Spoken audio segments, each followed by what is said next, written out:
Olá pessoal, tudo bem com vocês? Como estão indo? Tudo tranquilo?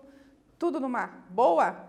Muito bem então. Então, para você que está aí me vendo pela TV aberta, pelo YouTube ou pelo aplicativo Aula Paraná, muito bem-vindos a mais uma aula de arte aqui com a professora Tatiana. E outra coisa, não esqueça de entrar no seu Classroom e marcar a sua presença na aula, hein? Não pode esquecer. E de fazer as atividades também. E para você que não está conseguindo de jeito nenhum entrar no Classroom, por favor, não esqueça de combinar, ver os horários certinho na sua escola para poder pegar o seu material e devolver as atividades também feitas, ok? Vamos dar início então à nossa aula e olha só, vamos primeiro revisar um pouquinho sobre os conteúdos que nós trabalhamos na aula passada. Olha lá, conhecemos a Helena Katz e sua teoria A Dança é o Pensamento do Corpo. E conhecemos sobre a dança japonesa Butô. Lembram disso? Estão lembrados? E lembra que eu falei para vocês que na aula de hoje a gente ia começar outra área da arte a estudar, a conhecer, a entender? Lembram disso? Muito bem. Olha só, hoje a gente vai conhecer a linguagem do desenho e os materiais utilizados para realizá-lo. Legal? Aí tem alguém que diz assim, ai, professora, eu não sei desenhar, por isso que eu não gosto de arte. Falei, você nunca me fale que não gosta de arte e nem que não sabe desenhar. A gente vai descobrir que você também sabe desenhar, sim. Lógico, tem pessoas que têm mais habilidade, né? Nascem com aquela habilidade mais desenvolvida. Não quer dizer que a gente também não possa desenvolvê-la, certo? Não é verdade? É sim. Então, vamos em frente e vamos ver um pouquinho sobre o desenho. Olha só, vocês lembram dos seus primeiros traços quando crianças? Lembram? Vocês lembram como eram os seus primeiros traços? Aposto que sua mãe deve ter guardado alguns dos seus primeiros desenhos. Mãe sempre guarda. Eu sei porque eu já guardei, minha mãe também já guardou. Então, às vezes a gente já viu esses primeiros traços. E não eram assim, ó, rabiscos? Não eram? Quando a gente pegou a primeira canetinha, o primeiro lápis de cor, o primeiro giz de cera, né? A gente fazia rabiscos tentando representar alguma coisa. A gente tinha, sim, uma ideia, né, às vezes na nossa cabecinha, do que a gente queria representar. E fazia esses rabiscos aí pelos 2, 3 anos. Aí a gente vai crescendo, nossos desenhos começam a ficar um pouquinho mais elaborados e eu já consigo reconhecer figuras, né? Às vezes a gente fala, parece um coelho. Não, não é um coelho que eu quero dizer. Não é assim que a criança fala? Nós também falamos assim quando éramos crianças. E aí vai crescendo lá com 5, 6 anos e o seu desenho vai cada vez mais melhorando e conseguimos identificar melhor as figuras. Não é assim? É assim. Olha só, quando uma criança desenha, é como se ela repetisse no ritual do rabisco, das formas e das silhuetas, todo o caminho da humanidade até aqui. É verdade isso, professora? Sim, a gente pode imaginar sim, né? Por quê? Todo o desenvolvimento, vamos pensar na escrita, por um exemplo, né? A gente saiu escrevendo, assim, a humanidade saiu escrevendo de uma hora para outra? Não, né? O que foi feito primeiro? Primeiro foram feitos desenhos, né? Depois até chegar a nos comunicarmos com a escrita. E você pensando bem aí, a sua escrita não é um desenho? Sim, é um desenho. Você não desenha as letras? Então você nunca vai poder dizer que não sabe desenhar. Sabe desenhar sim. E é só treinar mais um pouco para melhorar cada vez mais. Tudo que a gente faz, a gente tem que treinar para melhorar. E o desenho não é diferente. Olha só. E você sabe como chamamos esses rabiscos feitos na infância? Aqueles rabiscos ali, ó, que a menininha está fazendo na infância? Como que a gente chama? Chamamos de garatuja. Já viram falar nessa palavra? Se ouviram, não sabiam o que era, já sabem o que é, né? Rabiscos que a gente faz na infância. Seguindo em frente, vejam lá esta imagem. Esta imagem mostra um rapazinho, um menininho, fazendo um desenho sobre uma folha bem grande com carvão. né? Então, o material que ele está utilizando é o carvão. Olha só, ele está desenhando, mas ao mesmo tempo ele está brincando, se divertindo na hora de fazer o desenho, né? Nesse espaço super grande. Então, quando a gente é criança, a gente se diverte desenhando. E isso não deveria acabar nunca. Nós sempre deveríamos ter essa ideia que desenhar é nos divertir. Assim, a gente ia ser mais feliz com as nossas produções, sabiam disso? Pensa lá e tenta internalizar isso aí para ver se você não fica bem mais feliz com seus desenhos. Olha só, e vocês sabiam que o carvão foi um dos primeiros materiais a ser utilizados para fazer desenhos? Sabiam disso? Um dos primeiros, né? E isso aconteceu quando? Aconteceu lá na pré-história, com a arte rupestre. Olha só a imagem aqui que nós temos, é um desenho rupestre feito com carvão, mais ou menos há 15 mil anos antes de Cristo, tá? E fica lá na Espanha, numa caverna da Espanha. Então, o que eles tinham com essa ideia? Vocês já estudaram isso, tenho certeza, mas vamos relembrar. O que nós víamos aqui era o ato de desenhar para o homem pré-histórico estava ligado ao poder mágico. Então, como assim poder mágico, professora? Eles acreditavam que se eles fizessem os desenhos desses animais nas paredes das cavernas, eles estariam apreendendo o animal e no outro dia a caça seria muito mais fácil, tá? Porque aquele animal estaria preso ali, né? Eles conseguiriam caçar com facilidade. Essa era a ideia de poder mágico dele, assim, de magia, ok? Olha só, vamos seguir em frente. Então, podemos concluir que o desenho é uma linguagem muito antiga, né? Desde a da pré-história. E que essa linguagem é usada para expressar várias ideias, sensações, seres e objetos.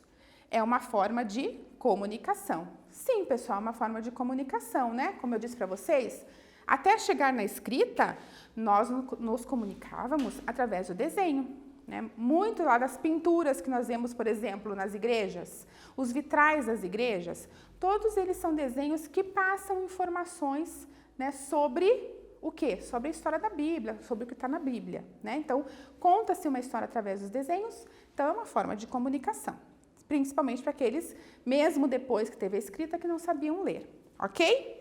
Então, agora, vamos ver se a gente fixou essa parte que a gente viu, ou vamos fixar mesmo na memória? Olha só, por que o desenho é considerado uma forma de comunicação? Escreve lá, coloca a sua resposta e daqui a pouquinho a gente confere.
Daí, pessoal, responderam?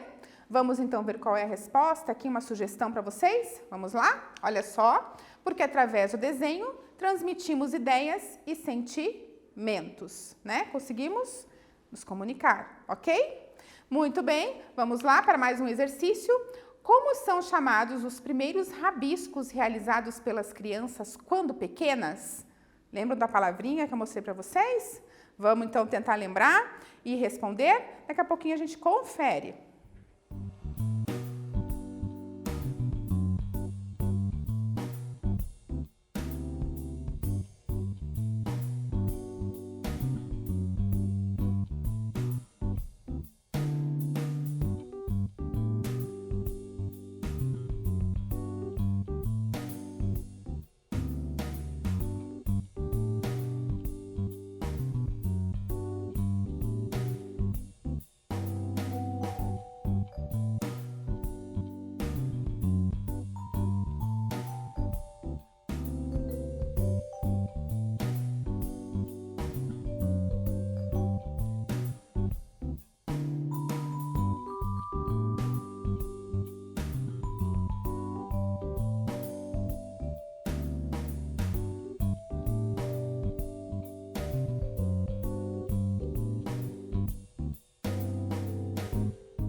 Pronto? Respondido? Então vamos conferir aqui qual é essa resposta? Olha só, garatuja, ok? Tranquilo, não é? Vamos em frente então com mais um exercício. O desenho é uma forma de comunicação. É usado para expressar várias ideias, sensações, seres e objetos. Esta afirmativa está certa ou errada?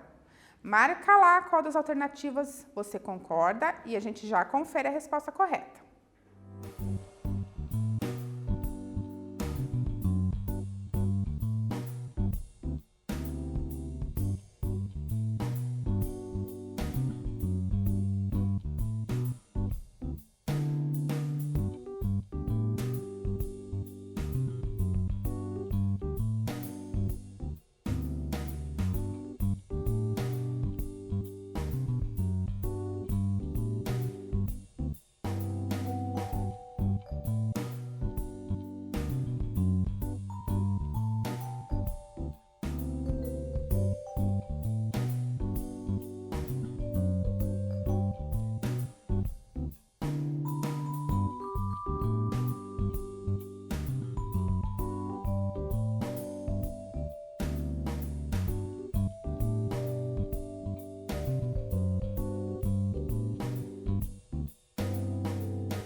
Vamos conferir então qual é a alternativa correta? Então vem aqui para a telinha e vamos dar uma olhada. Ela está certa, não é?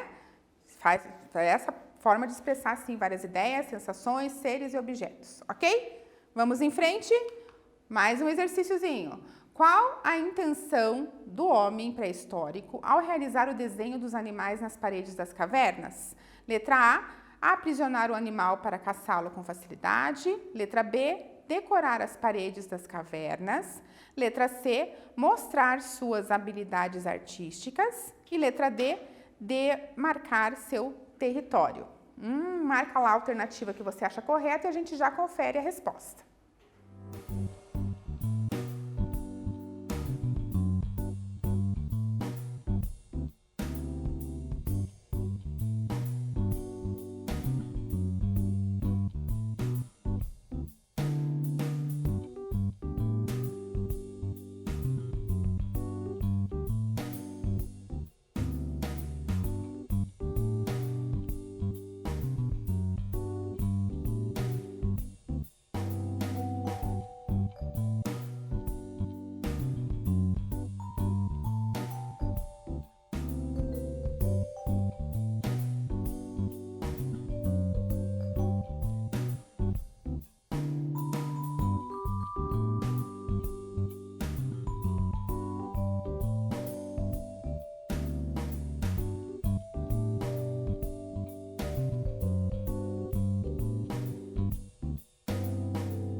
Daí, assinalaram? Vamos conferir então?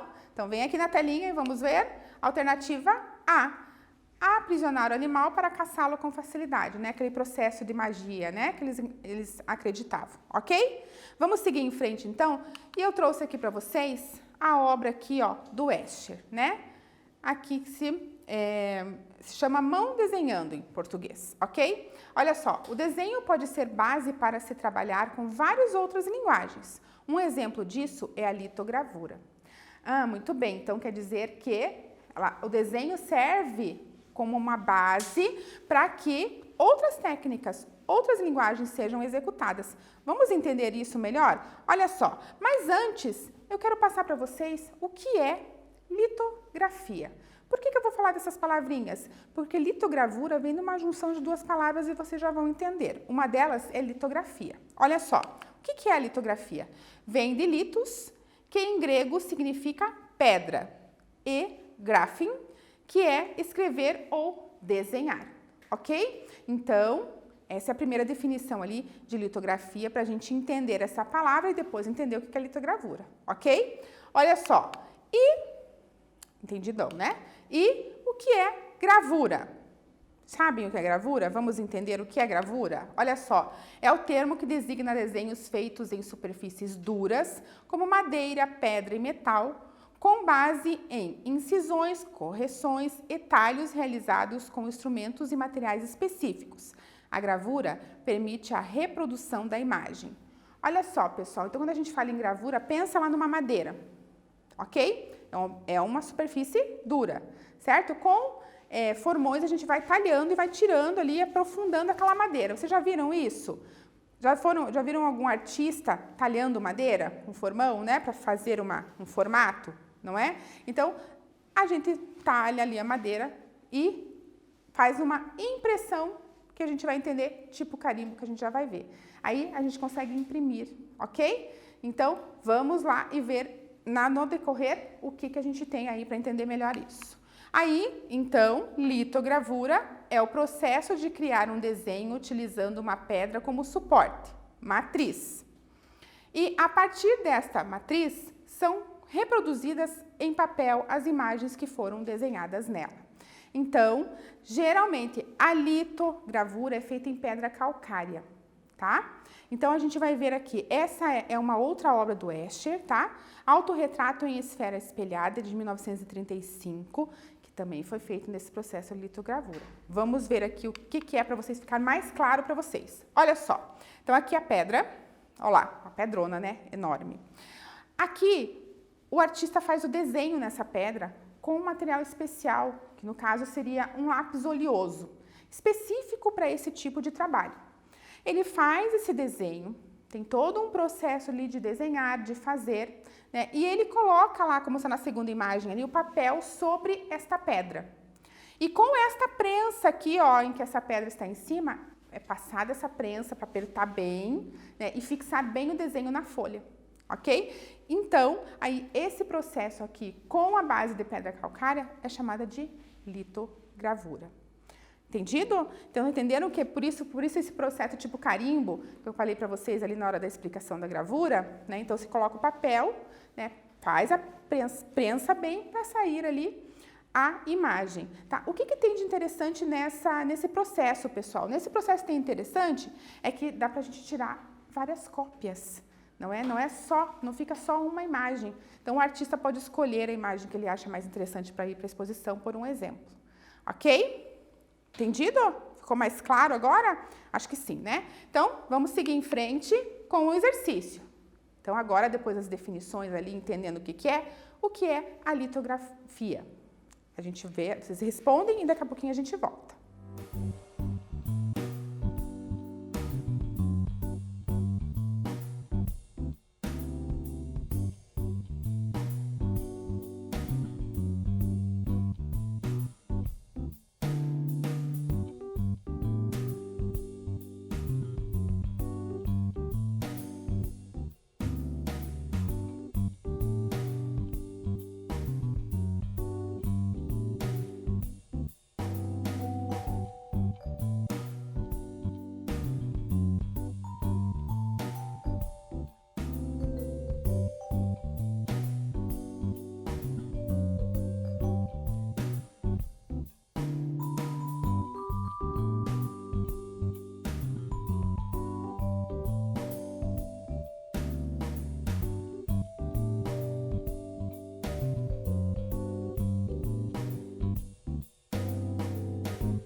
Daí, pessoal, respondido. Conseguiram lembrar?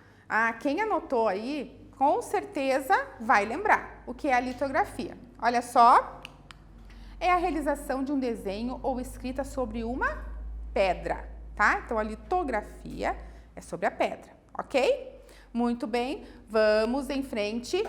Quando pensamos em realizar um desenho, este só poderá ser feito para ser o produto final? Esta afirmativa é correta ou incorreta? Pensa no que a gente viu durante a aula, né? Lembra de tudo lá e pensa para responder essa questão aí bem certinho. Responde e daqui a pouquinho a gente confere.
E daí, responderam?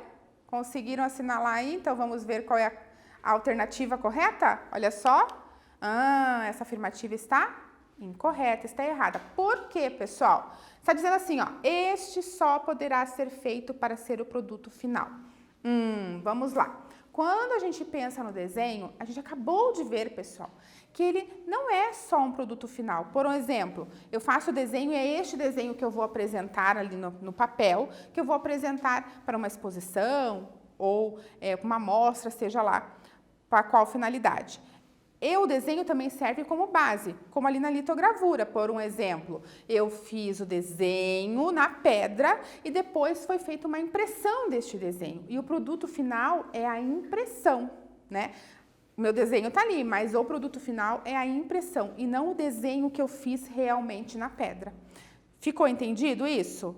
Então, serve como uma base para outra linguagem, para uma técnica que eu vou fazer diferente, ok? Tranquilo? Então, vamos seguir em frente e vamos para o próximo exercício, que diz assim: sobre a gravura, assinale V para verdadeiro e F para falso. Vamos lá? Primeira alternativa. São desenhos feitos em superfícies planas, como papel, tecido ou parede. Alternativa 2. São desenhos realizados a partir de incisões, correções e talhos em superfícies duras. Alternativa 3. São desenhos realizados numa matriz que permite a reprodução da imagem. Alternativa 4. São desenhos feitos em superfícies como madeira, pedra e metal. E a última alternativa são desenhos realizados com materiais específicos como lápis de cor. Pensa lá, analisa bem o que a gente viu, lembra de tudo e assinala e daqui a pouquinho a gente vê a sequência correta.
Daí, pessoal, conseguiram responder?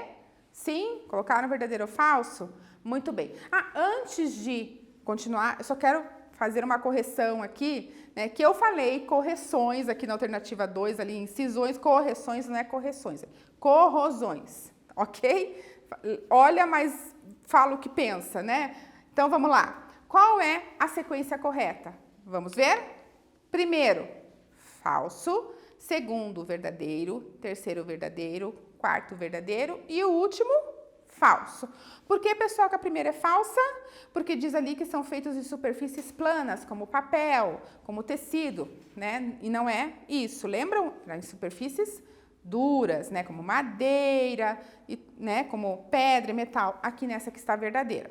E a última, que também é falsa, por quê? Porque o material especial não é o lápis de cor, né? Lembram? É um lápis gorduroso, especial, né? Certo? Entendido? Ok, vamos seguir em frente que a gente tem mais um exercício. Vamos lá? Como se chama o processo de criar um desenho tendo como matriz uma pedra? Alternativa A, xilogravura. Alternativa B, litogravura. Alternativa C, linoleogravura. Alternativa D, água forte. Qual é o nome da técnica? Assinala e daqui a pouquinho a gente confere a resposta correta.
Daí, assinalaram? Vamos conferir então qual é a resposta correta? Litogravura, certo? Só para completar aqui, ó, xilogravura, pessoal, é quando a gente faz numa matriz de madeira, ok? A lito é pedra, linóleo, gravura é na matriz de linóleo, ok? E a água forte é numa matriz de metal, ok? Só para vocês saberem. Tranquilo? Vamos seguir em frente então? Olha só. Para realizar um desenho, podemos usar inúmeros materiais, não é verdade? A gente não pode usar lápis de cor, grafite, né? Não podemos usar carvão, né? Então, tem vários materiais que a gente pode usar. No final do século XIX, início do século XX, o giz pastel era um material bem comum para se fazer desenhos. Olha lá, estamos descobrindo mais um material que a gente pode usar para fazer desenho. Ali nós temos uma imagem, tá, da Mary Cassatt, que é a Simone sentada, que foi feita com giz pastel, tá? Vamos seguir e vamos ver mais algumas obras? Olha só, mas antes eu quero que vocês vejam aqui o que é o giz pastel, como é, né? Que daí vocês pensarem em giz, tenho certeza que vocês já pensaram em giz de cera, né? Aquele giz que a gente usa na sala de aula, não pensaram? Pois é mais ou menos esse material, vamos dizer assim. Lógico, a composição é diferente, né? O giz de cera é feito de cera, os giz pastel são de outros materiais, ok? Então aqui, ó, o que eles são, né? são barrinhas, né, do giz, né, que até são bem parecidos com as nossas barrinhas dos nossos lápis de giz cera, certo? E o giz pastel, pessoal, ele pode ser oleoso ou seco, tá? Então, aqui nós temos o pastel oleoso, que geralmente é parecido com o giz de cera, redondinha, essa barra, né? E o giz pastel seco, que é aqui, ó, parece, sabe o quê? Vamos pensar em textura, né? O giz de oleoso, vamos pensar na textura do giz de cera que a gente conhece. E o giz seco, pastel seco, vamos pensar na textura do giz de quadro? Não é igual, gente, mas vamos só imaginar. É mais ou menos assim, mais pozinho o giz seco, tá? Ele faz um pozinho. E permite aos desenhistas efeitos de veladuras ou grafismos. Aí você fala assim, mas professora, o que é veladuras e o que é grafismo? Por favor, vamos ver então? Veladuras, quando se espalha o pigmento do giz pastel para conseguir efeitos aveludados. E o grafismo são as linhas traçadas. Então, pessoal, quando a gente vê numa imagem assim, parece que foi aquela sensação de veludo, de coisa macia, né, que a gente olha e parece macio, é esse efeito aveludado, né? E todos os traços que a gente dá ali para fazer o desenho são considerados os grafismos, ok? Muito bem, vem aqui comigo e vamos ver mais essa imagem aqui, que é o retrato de Vincent van Gogh, e foi feito por Henri de Toulouse-Lautrec, em 1887, ok? Então, a técnica, né, de desenho com o material giz pastel, ok? Toulouse-Lautrec, artista francês de influência pós-impressionista, ficou conhecido pelos traços soltos e espontâneos que capturaram cenas da vida noturna de Paris. Então, pessoal, o Toulouse-Lautrec gostava bastante de fazer essas saídas noturnas e representar como eram, né, os lugares, as pessoas que frequentavam à noite, que iam, né, em restaurantes, em bailes, em bares e tudo mais, ok? Olha só, aí você me pergunta assim, mas professora, o que é esse pós-impressionismo aí, hein? Olha só, o pós-impressionismo foi um movimento artístico sem um padrão ou uniformidade, por meio do qual os artistas privilegiavam o uso das cores vivas e retratavam temas da vida real, com uma visão subjetiva do mundo. Então, pessoal, lá o pós-impressionista, ele não tinha aquelas, por exemplo, assim, bem determinado o que esse movimento, como é que esse movimento tinha que se trabalhar na hora de pintar ou desenhar, né? Vamos dar um exemplo ali do impressionismo. O impressionismo, né, ele tinha umas, vamos dizer assim, entre aspas, umas regrinhas na hora de pintar que os artistas seguiam, né? Que era usar só cores puras, não ter contorno nas linhas, não ter contorno no desenho, né? Fazer a observação das cores através da luz solar em vários momentos do dia. Então, tinha essas características nessas pinturas. Aqui no pós-impressionismo não tinha essas características muito marcantes, né? Mas a gente observa nas pinturas que eles utilizavam bastante cores vivas e retratavam temas da vida real. E isso a gente conseguiu observar, né, de característica nessas pinturas desse período do pós-impressionismo, tá bom? Olha só. Aqui, opa! Aí, os principais representantes do movimento pós-impressionista foram Toulouse-Lautrec, com mais uma obra aqui com giz pastel, né? Vincent van Gogh, que vocês já devem ter ouvido falar, né? Com certeza. Aí nós temos Paul Gauguin e Paul Cézanne, né? Então, a gente vê assim que as características das obras deles são bem diferentes umas dos outros, não vem? Vemos, né? Olha só, aqui, ó, o Paul Gauguin, ele pintou o seu amigo ali, o Vincent van Gogh, né? Ó, o pintor dos girassóis, em 1888. Então, os pintores ali se conheciam, né? E se retratavam muitas vezes, né? Como já vimos lá, o Toulouse-Lautrec tinha representado o Van Gogh também. Certo? Ok, vamos lá. Um outro artista que também trabalhou com o giz pastel foi Odilon Redon. Conhecido por seus retratos que mostram pessoas mergulhadas em seus próprios pensamentos, efeitos de textura e cores esfumaçadas. Então, pessoal, dá uma olhada aqui nessa imagem, né, que Odilon Redon pintou lá em 1900, em cerca de 1900, e vemos ali que tem várias texturas, né, a gente vê o fundo, parece que meio com pontinhos, né?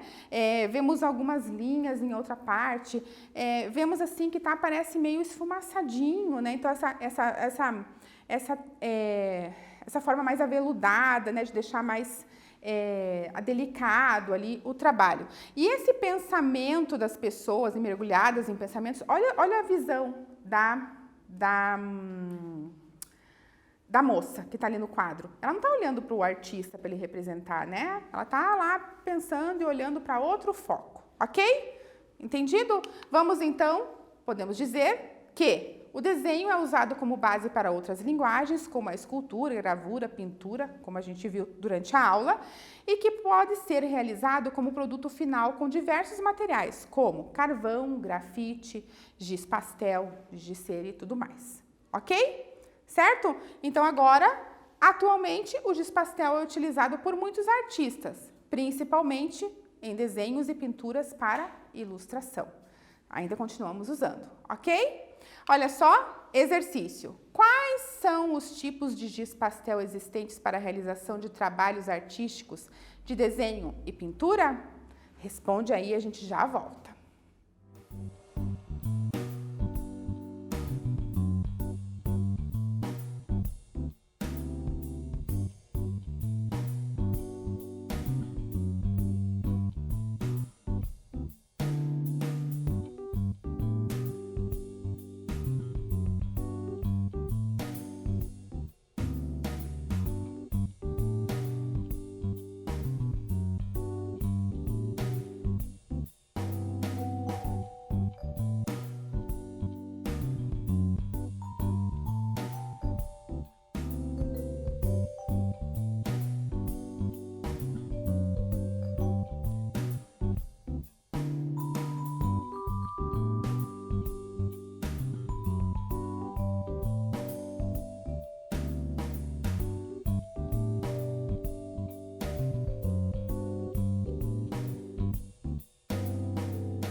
Daí, responderam?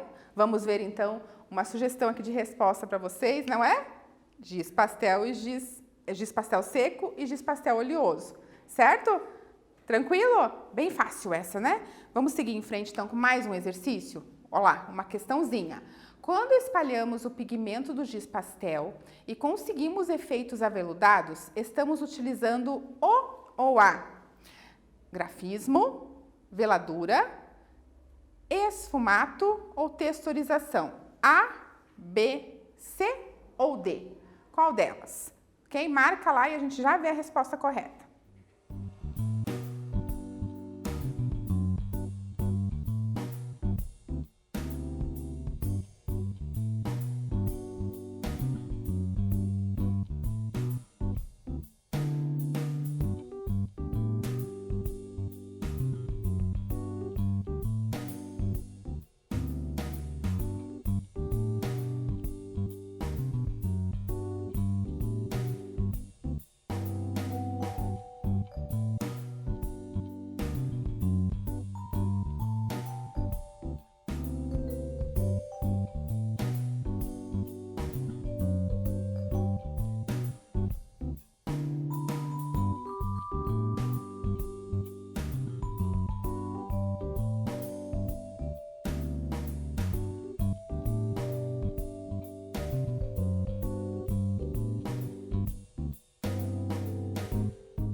Pronto? Assinalaram?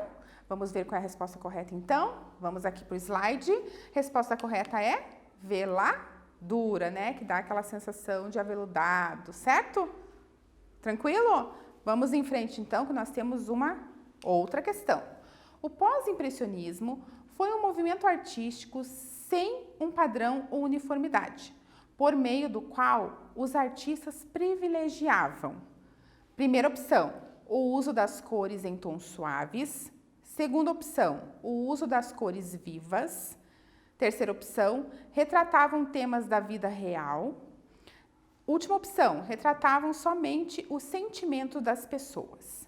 Assinala com o xizinho qual você acha que é correto ou quais você acha que é correta e a gente já volta para conferir.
Vamos ver quais são as alternativas ou a alternativa correta? Vem comigo aqui para a gente ver então. Olha só, o uso das cores vivas e retratavam temas da vida real, né? Não somente sentimentos, ok? Certo? Ficou entendida essa parte? Bem tranquilo? Gostaram então desta nova área da arte que a gente está trabalhando? Tenho certeza que sim, né? Então, pessoal, a gente encerra a nossa aula de hoje por aqui. E eu agradeço a presença de todos vocês e aguardo na próxima aula todos aqui comigo para novos desafios e nova aprendizagem aí dentro da arte. Obrigada e até! Tchau!